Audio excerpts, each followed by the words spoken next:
Hey, Jimmy.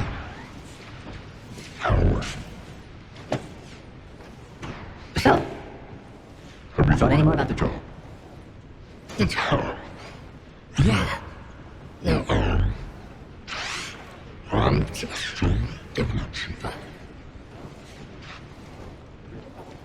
Giving it some thought. Yes.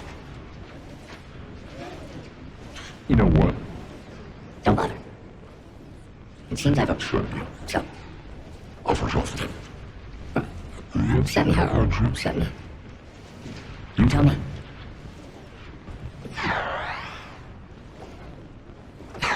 This is getting weird.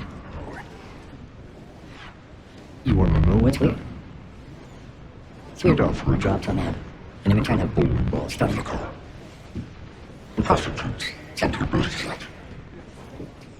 That's weird. You listen to yourself.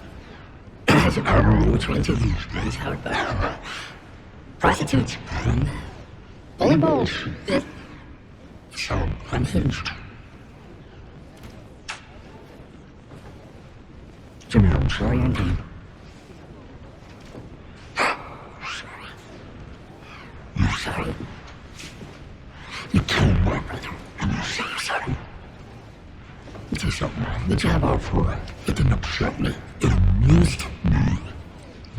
Big job at your illustrious HHL. Chance to play out the palace. Hello, me? You have no idea what's going on. You're a teensy tiny man in a teensy little bubble. Oh, don't fucking old Jimmy me. You look down on me, you pity me. Walk away. That's right, Howard. You know why I didn't take the job? Because it's too small. I don't care about it. It's nothing to me. It's a bacterium. I travel in worlds you can't even imagine. You can't conceive of what I'm capable of. I'm so far beyond you. I'm like a god in human clothing. Lightning bolts from my fingertips.